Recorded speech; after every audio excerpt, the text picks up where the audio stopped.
প্রিয় দর্শক, আসসালামু আলাইকুম। কেমন আছেন সবাই? আমার আজকের রেসিপি একটা আলু এবং 1 কাপ ময়দা দিয়ে ঝটপট বিকেলের নাস্তা। বাটি নিয়ে নিচ্ছি, 1 কাপ ময়দা নিয়ে নিচ্ছি স্বাদ মতো লবণ আর ময়দা ভালোভাবে মিশিয়ে নিচ্ছি। দিয়ে দিচ্ছি তেল 1 টেবিল চামচ। আবারও ভালোভাবে মিশিয়ে নিচ্ছি। হালকা কুসুম পানি নিয়ে নিচ্ছি, অল্প অল্প করে দিয়ে একটা সফট ডো বানিয়ে নিচ্ছি। ডোটা আমার মাখা হয়ে গিয়েছে। সামান্য তেল মাখিয়ে রেস্টে রেখে দিচ্ছি 10 মিনিটের জন্য। এখন আলুর পুরটা রেডি করে নিচ্ছি। চুলায় একটা প্যান বসিয়ে দিয়েছি, 2 টেবিল চামচ তেল দিয়ে দিচ্ছি। পেঁয়াজ কুচি দিয়ে দিচ্ছি 1/2 কাপ। একটু নেড়েচেড়ে আদা রসুন বাটা দিয়ে দিচ্ছি 1 চামচ। হলুদ গুঁড়ো দিয়ে দিচ্ছি 1/4 চামচ। মরিচের গুঁড়ো দিয়ে দিচ্ছি 1/4 চামচ। ধনিয়ার গুঁড়ো দিয়ে দিচ্ছি 1/4 চামচ। জিরার গুঁড়ো দিয়ে দিচ্ছি 1/4 চামচ। ভালোভাবে মশলাটা কষিয়ে নিচ্ছি। পানি দিয়ে দিচ্ছি 1/2 কাপ। মশলাটাকে ভালোভাবে কষিয়ে নিচ্ছি।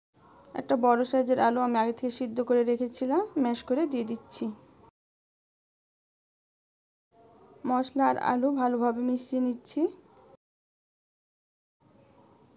1 টেবিল চামচ কাঁচামরিচ কুচি দিয়ে দিচ্ছি। লবণ দিয়ে দিচ্ছি স্বাদ মতো।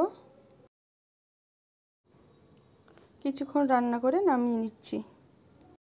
আলুর পুরটা ঠান্ডা হতে থাক। 10 মিনিট পর আমি ডোটাকে 4 ভাগে ভাগ করে নিচ্ছি। এবার রুটি বেলে নিচ্ছি। রুটিটা খুব পাতলাও হবে না, খুব মোটাও হবে না। এই তো এভাবে বেলে নিয়েছি। এবার আলুর পুর দিয়ে দিচ্ছি। চারপাশে হালকাভাবে পানি লাগিয়ে দিচ্ছি। এবার ভাঁজ দিয়ে দিচ্ছি। ভাঁজ দেওয়া হয়ে গিয়েছে। এভাবে আমি সবগুলো বানিয়ে নিয়েছি।